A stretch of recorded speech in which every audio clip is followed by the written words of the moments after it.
1914 का साल था। दुनिया तेजी से बदल रही थी। कारखानों की चिमनियों से धुआं उठ रहा था। नई मशीनें इंसानी मेहनत की जगह ले रही थीं। रेलगाड़ियां महाद्वीपों को जोड़ रही थीं और शहर आधुनिकता की रोशनी में नहा रहे थे। लोगों को लग रहा था कि विज्ञान और तकनीक ने मानव सभ्यता को एक नए युग में पहुंचा दिया है। लेकिन इसी प्रगति के पीछे एक गहरी बेचैनी छिपी थी। राष्ट्र एक दूसरे को शक की नजर से देख रहे थे। ताकत की होड़ इतनी बढ़ चुकी थी कि शांति केवल एक दिखावा बनकर रह गई थी। यूरोप के शक्तिशाली देश अपने हथियारों के भंडार भर रहे थे। सेना का विस्तार हो रहा था। मिलिट्री पर खर्च लगातार बढ़ रहा था। बाहर से सब सामान्य दिखता था, लेकिन भीतर एक तूफान आकार ले रहा था। इस महायुद्ध की जड़ में 4 बड़े कारण थे, जिन्हें इतिहास में मेन कहा जाता है: मिलिटरिज्म, अलायंस, इंपीरियलिज्म और नेशनलिज्म। यही 4 शब्द आने वाले विनाश की नींव बने। मिलिटरिज्म का अर्थ है जब कोई राष्ट्र अपनी मिलिट्री शक्ति को सर्वोपरि मान लेता है और ये विश्वास करने लगता है कि युद्ध ही समस्याओं का समाधान है। जर्मनी और ब्रिटेन के बीच नेवल रेस इसका सबसे बड़ा उदाहरण था। दोनों देश एक दूसरे से बड़ी और शक्तिशाली बैटलशिप्स बनाने की दौड़ में लगे थे। हथियारों की फैक्ट्रियां 24 घंटे चल रही थी। जनरल और सैन्य अधिकारी राजनीतिक निर्णयों को प्रभावित कर रहे थे।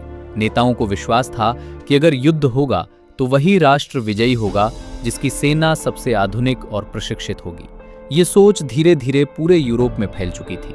अलायंसेस ने इस स्थिति को और खतरनाक बना दिया। अलायंस का मतलब है 2 या अधिक देशों के बीच ऐसा समझौता जिसमें वे एक दूसरे की रक्षा करने का वादा करते हैं। यूरोप 2 बड़े गुटों में बढ़ चुका था। ट्रिपल एंटेंट में ब्रिटेन, फ्रांस और रूस थे, जबकि ट्रिपल अलायंस में जर्मनी, ऑस्ट्रिया हंगरी और इटली शामिल थे। इन गठबंधनों का उद्देश्य सुरक्षा था, लेकिन समय के साथ ये एक जाल बन गए। अब यदि किसी एक देश पर हमला होता तो उसके सहयोगी देश भी युद्ध में उतर आते। इस व्यवस्था ने पूरे महाद्वीप को बारूद के ढेर में बदल दिया था। एक छोटी सी चिंगारी भी सब कुछ जला सकती थी। इंपीरियलिज्म तीसरा कारण था। इंपीरियलिज्म का अर्थ है जब कोई शक्तिशाली देश कमजोर क्षेत्रों पर अधिकार कर उन्हें अपनी कॉलोनी बना लेता है। ब्रिटेन और फ्रांस ने अफ्रीका और एशिया में विशाल साम्राज्य स्थापित कर रखे थे। जर्मनी भी इस दौड़ में पीछे नहीं रहना चाहता था। संसाधनों, बाजारों और राजनीतिक प्रभाव के लिए प्रतिस्पर्धा बढ़ रही थी। कॉलोनीज से मिलने वाला धन और कच्चा माल औद्योगिक विकास के लिए आवश्यक था। इस प्रतिस्पर्धा ने देशों के बीच अविश्वास और तनाव को जन्म दिया। हर राष्ट्र अपने साम्राज्य को विस्तारित करने की चाह में लगा था। नेशनलिज्म चौथा और शायद सबसे भावनात्मक कारण था। नेशनलिज्म का अर्थ है अपने देश के प्रति गहरा गर्व और निष्ठा। लेकिन जब यही गर्व अंधे अहंकार और दूसरों के प्रति घृणा में बदल जाए तो वो खतरनाक बन जाता है। बाल्कन क्षेत्र में कई जातीय समूह स्वतंत्रता चाहते थे। सर्बिया का सपना था कि सभी स्लाविक लोग एकजुट होकर एक बड़ा राष्ट्र बनाएं। ऑस्ट्रिया हंगरी को ये अपने साम्राज्य के लिए खतरा लग रहा था। लोगों के दिलों में उबाल था। राष्ट्रवाद की भावना ने युवाओं को उग्र बना दिया था। माहौल इतना तनावपूर्ण था कि बस एक घटना पूरे संतुलन को तोड़ सकती थी। 28 जून 1914 को सरेजेवो में वही घटना घटी। ऑस्ट्रिया हंगेरी के उत्तराधिकारी आर्क ड्यूक फ्रांस फर्डिनेंड अपनी पत्नी के साथ शहर के दौरे पर थे। सड़कों पर भीड़ थी। अचानक गवरीलो प्रिंसिप नामक एक युवा राष्ट्रवादी आगे बढ़ा और उसने पिस्टल से 2 गोलियां चला दी। कुछ ही क्षणों में आर्क ड्यूक और उनकी पत्नी की मृत्यु हो गई। ये घटना एक चिंगारी थी जिसने पूरे महाद्वीप को आग में झोंक दिया। ऑस्ट्रिया हंगरी ने सर्बिया को कठोर अल्टीमेटम भेजा। जब सभी शर्तें स्वीकार नहीं की गईं, तो 28 जुलाई 1914 को युद्ध की घोषणा कर दी गई। इसके बाद अलायंसेस सक्रिय हो गए। रशिया सर्बिया के समर्थन में आया। जर्मनी ऑस्ट्रिया हंगरी के साथ खड़ा हुआ। फ्रांस रशिया के पक्ष में जुड़ गया। जर्मनी ने फ्रांस तक पहुंचने के लिए बेल्जियम पर हमला किया। ब्रिटेन, जिसने बेल्जियम की रक्षा का वादा किया था, युद्ध में शामिल हो गया। कुछ ही हफ्तों में ये संघर्ष वैश्विक बन गया। वेस्टर्न फ्रंट पर ट्रेंच वॉरफेयर शुरू हुआ। सैनिकों ने जमीन में गहरी ट्रेंचेस खोद ली। कीचड़, ठंड, बीमारी और लगातार गोलाबारी ने जीवन को नरक बना दिया। सोल्जर्स महीनों तक इन्हीं ट्रेंचेस में रहते थे। जब हमला होता तो वे नो मैन्स लैंड की ओर दौड़ते, जहां मशीन गन्स और आर्टिलरी उनका इंतजार करती थी। पॉइजन गैस का उपयोग हुआ, जिसने सैनिकों को भयानक मौत दी। टैंक्स पहली बार बड़े पैमाने पर इस्तेमाल हुए।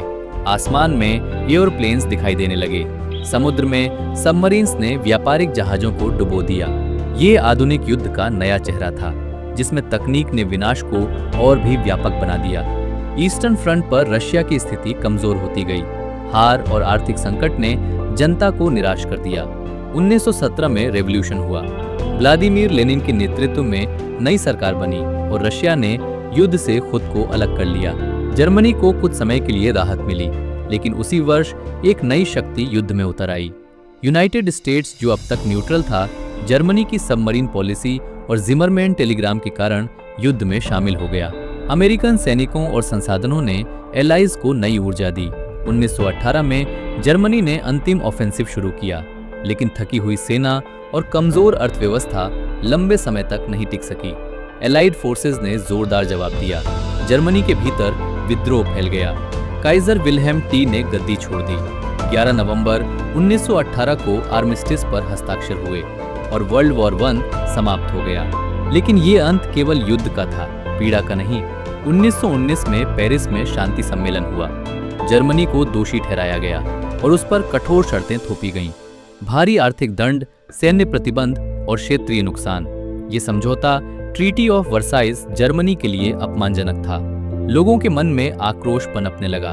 यही आक्रोश आगे चलकर वर्ल्ड वॉर 2 का कारण बना। वर्ल्ड वॉर 1 ने केवल सीमाएं नहीं बदली, बल्कि पूरी दुनिया की सोच बदल दी। ऑस्ट्रिया हंगरी और ऑटोमन एम्पायर टूट गए। नए राष्ट्र अस्तित्व में आए। लीग ऑफ नेशंस की स्थापना हुई, लेकिन वो स्थायी शांति लाने में असफल रहा।